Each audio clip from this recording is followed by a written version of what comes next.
Découvrons les nouvelles fonctionnalités de Hervé-Diet. Nous avons introduit la possibilité de créer des motifs de consultation. Jusqu'à présent, lorsque vous vouliez ajouter un nouveau rendez-vous, vous n'aviez que deux possibilités, deux boutons qui étaient premier rendez-vous ou rendez-vous suivant, avec des durées que vous pouviez paramétrer dans le panneau d'administration ici.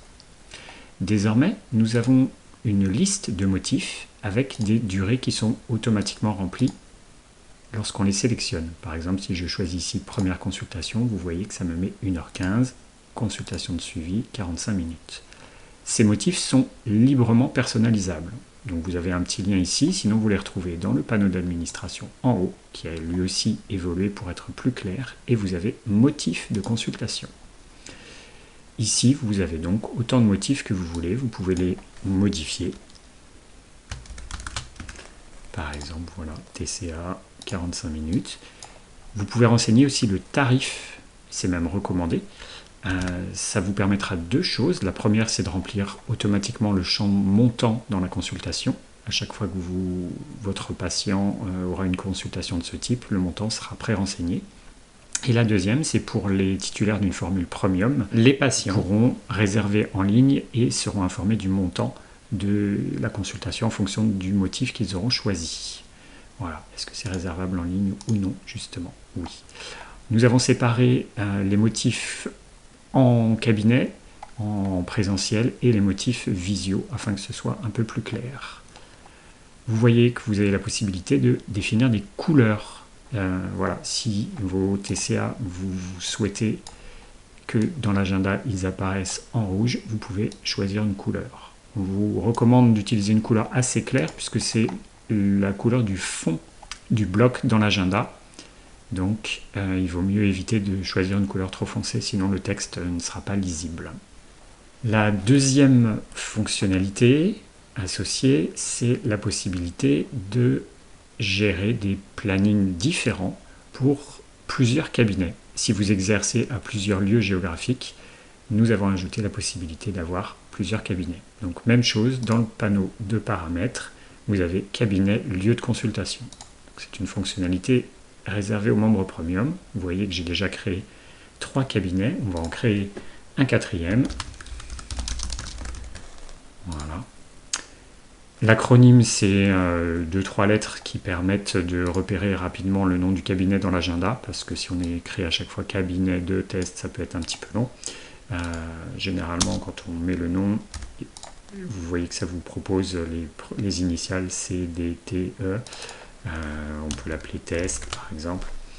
La ville, les informations, les coordonnées, tout ça, c'est des données qui vous permettront de montrer à vos patients où est-ce que le cabinet se situe sur la fiche de présentation et de prise de rendez-vous en ligne, si vous souhaitez activer cette possibilité.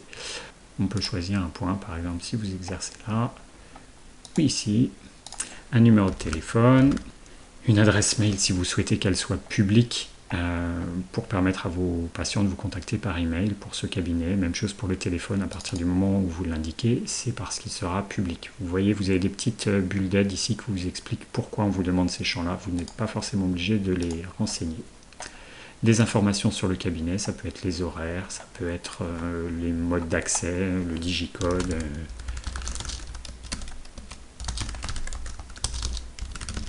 Voilà. On enregistre et vous voyez qu'on a un cabinet de test E. Et maintenant, si on retourne à l'agenda, il est ici. Et si je clique dessus, hop, j'ai une deuxième colonne qui apparaît. Donc vous voyez l'acronyme qu'on a saisi tout à l'heure, il sert à être affiché ici pour savoir de quelle colonne correspond à quel cabinet. Vous pouvez donc maintenant, de votre côté, choisir si vous créez un rendez-vous pour ici le cabinet qu'on a appelé cabinet de Paris ou le cabinet de test. Donc, si je crée ici un nouveau rendez-vous, vous voyez que c'est pré-renseigné cabinet de test. On peut mettre un motif, une date, un patient existant ou un nouveau, et voilà. Vous avez ces deux cabinets qui peuvent, alors là, coexister. Il y a un petit recouvrement, donc il faudra faire attention. Vous pouvez cliquer glisser pour le décaler si besoin. Vous avez peut-être remarqué que le fond est différent. Ici, vous avez un fond qui est blanc et là, un fond qui est gris clair assuré. Par défaut, au début, tout est assuré. Ça veut dire que les plages elles ne sont pas ouvertes à la réservation en ligne. Si vous souhaitez que vos patients puissent prendre eux-mêmes des rendez-vous en ligne, je vous montrerai tout à l'heure comment, il va falloir ouvrir des plages de consultation. C'est-à-dire dans votre agenda, des horaires où vous acceptez que on puisse prendre un rendez-vous pour tel ou tel cabinet et aussi tel ou tel motif. Donc pour ça, il y a deux possibilités. On a créé une petite icône ici à droite de chaque cabinet. On va le faire pour le cabinet de test, ou vous pouvez aussi cliquer sur le nom de l'agenda. Je vais le faire ici. Voilà. Donc pour le cabinet de test, le planning, pour l'instant, il n'y a strictement rien d'ouvert pour aucun moment, ni de la semaine, ni des semaines à venir. Auparavant, si vous aviez utilisé la prise de rendez-vous en ligne par le patient, dans le panneau d'administration, vous pouviez gérer des plages uniquement par semaine. C'est-à-dire que c'était tous les lundis de telle heure à telle heure, que vous soyez en vacances ou non, ou que vous soyez une semaine sur deux à un endroit différent. Voilà, c'était vraiment par semaine. Désormais, c'est un agenda totalement libre. Donc vous allez pouvoir créer des plages, soit ponctuelles, par exemple, si vous voulez ouvrir uniquement le mercredi 8 septembre, de 10 à 12, par exemple, vous créez un petit plus ici. Donc vous avez la date, l'heure de début, 10h, jusqu'à midi. Aucune récurrence, et les motifs de consultation autorisés, c'est-à-dire que vos patients ne pourront prendre rendez-vous que pour ces motifs-là. Si par exemple vous souhaitez ouvrir des plages uniquement pour des consultations de visio, vous pouvez cocher ces deux lignes-là et pas les autres. Vous pouvez mettre un titre et un commentaire afin de vous y retrouver plus facilement par la suite. Plage de test, visio. Avec un i, ça sera mieux. Voilà, donc vous voyez, j'ai une de 10 à 12. Maintenant, si tous les mardis, de 10 à 14, vous souhaitez ouvrir une plage, vous choisissez de 10h à 14h, toutes les semaines, avec une date de fin ou non, si vous voulez. Ça peut être utile si vous voulez ouvrir que pendant un mois ou deux, et ensuite que ça soit impossible de prendre des rendez-vous. Et là, ça va être uniquement, par exemple, pour du présentiel. Donc, on ne prend pas les motifs qui sont marqués visio. Vous voyez, récurrente, c'est-à-dire que si je vais à la semaine d'après, là on est sur la semaine du 6 au 12 septembre, si je vais à la semaine suivante, du 13 au 19, j'ai bien aussi ma plage de 10 à 14. Et la semaine d'après encore. Voilà, vous pouvez les éditer, les supprimer. Les plages récurrentes, vous pouvez les supprimer. Vous pouvez supprimer seulement une plage, seulement pour une semaine par exemple, si vous êtes en congé, ou voilà, vous avez différents cas, vous pouvez les tester comme vous voulez. Donc vous voyez qu'on a ouvert deux plages, donc si on retourne à l'affichage de l'agenda, maintenant ces plages, elles sont en blanc là, de 10 à 14, du 20 au 26 septembre, et si je reviens aux semaines d'avant, on va afficher juste mon cabinet de test, vous voyez qu'on retrouve en blanc les plages qui ont été ouvertes. Alors comment ça se passe pour le patient? Le patient, vous allez lui communiquer, comme auparavant, un lien qui est ici, la fiche de présentation. On va l'ouvrir dans un nouvel onglet ici. Donc vous voyez qu'on a les différents cabinets qui apparaissent, il y en a plusieurs. Là, j'ai le cabinet de Paris. Voilà, de test, vous voyez qu'on est bien là où on l'a mis. Avec les informations, un rue blanche, le téléphone qu'on a mis, le digicode qu'on avait précisé. Cette fiche de présentation, elle est plus personnalisable qu'auparavant. On a la possibilité de mettre du texte en amont, de mettre des photos, de mettre, alors là j'ai mis un gâteau, mais c'est une photo de vous, idéalement, votre nom, votre titre exact, une présentation, des diplômes si vous voulez, et vous avez les motifs de consultation qui apparaissent ici, avec les tarifs en face. Donc vous avez un bouton prendre rendez-vous en ligne, et votre patient va pouvoir choisir est-ce que c'est un rendez-vous au cabinet ou en visio, en fonction de ce que vous aurez coché dans le panneau d'administration. On y retournera tout à l'heure. Le cabinet, voilà, on va prendre le cabinet de test. Pour quel motif? Donc ça va être les différents motifs possibles que vous avez ouverts. Donc là on a la première consultation. Et votre patient va pouvoir choisir. Comme on n'a ouvert que à partir du 7 septembre, vous voyez que on va pouvoir prendre ici un rendez-vous à une heure de ce choix. Donc, pour rappel, toutes ces informations se trouvent dans la partie fiche de présentation et rendez-vous en ligne du panneau d'administration. Donc vous avez la partie fiche de présentation avec le nom que vous souhaitez afficher, votre titre, une petite ligne ou enfin quelques lignes tout en haut de la page, la présentation de qui vous êtes, vos éventuels diplômes, publications, les années, les titres, un lien si vous souhaitez mettre un lien vers un article que vous avez écrit, des photos. Donc la première photo c'est celle de votre profil, donc idéalement c'est plutôt une photo de vous. On peut réorganiser les photos. Si vous autorisez ou non cette fiche de présentation, alors il vaut mieux si vous souhaitez que vos patients puissent prendre rendez-vous en ligne, mais pour les autres, ça n'est pas une obligation. Et est-ce que vous autorisez Google et compagnie à indexer cette page? C'est vous qui choisissez. C'est pré-coché par défaut, mais vous pouvez le désactiver. Ensuite, vous avez tous les paramètres liés à la prise de rendez-vous en ligne. Nous avons également introduit un certain nombre d'autres nouveautés. Par exemple, pour les patients qui prennent rendez-vous en ligne, nous leur proposons une date et heure de rendez-vous qui est susceptible de vous convenir le mieux. Prenons par exemple, ici, prendre rendez-vous en ligne. On va prendre un rendez-vous en visio pour un suivi. Et vous voyez qu'ici, dans la mesure du possible, on essaye de proposer des dates qui vous arrange. Alors la notion de qui vous arrange, c'est que si vous avez déjà des rendez-vous dans votre agenda, on va proposer des plages qui sont accolées à ces rendez-vous déjà existants. Par exemple, si on prend ici, vous voyez qu'on a des propositions le 29 juillet à 9h30 et 11h55. Pourquoi? Parce que quand on va aller retourner dans notre agenda, on va aller au 29 juillet. Ici, on a un rendez-vous à... Alors on va afficher les différents cabinets dont on dispose.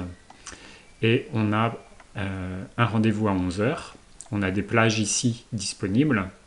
Donc on va proposer un rendez-vous pour qu'il soit avant ou après dans votre agenda afin de coller au rendez-vous déjà existant. Malgré tout, on laisse la possibilité pour le patient de choisir d'autres dates et d'afficher un agenda complet.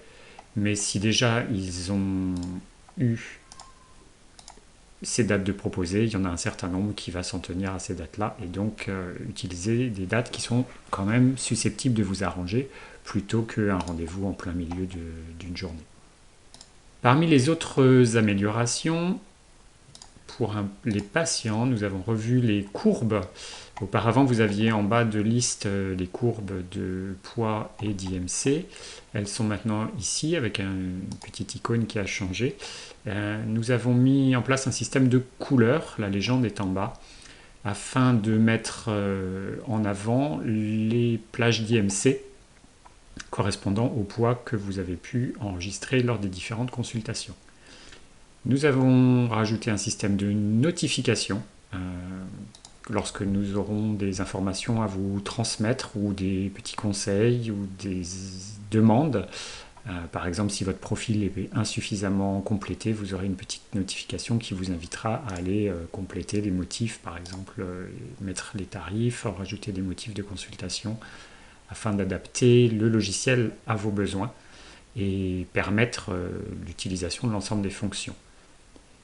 Une petite icône ici de recherche rapide pour un patient.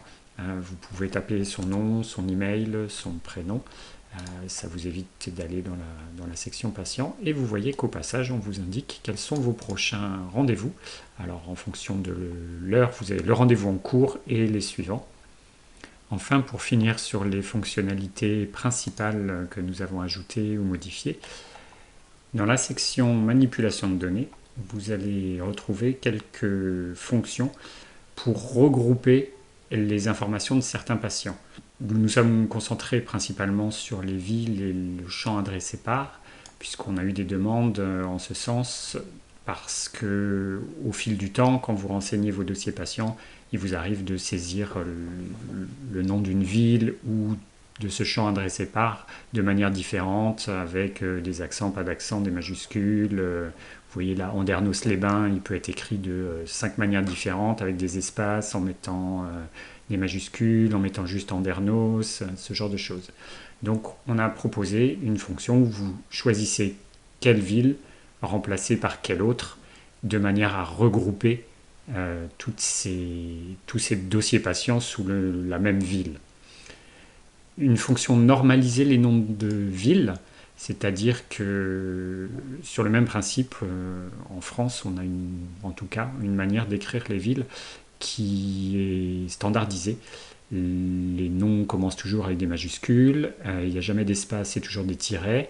Il y a des exceptions, donc on a essayé de prendre ça en compte, et donc via ce bouton, en fait, ça va mettre à jour tous les champs villes de vos dossiers de patients.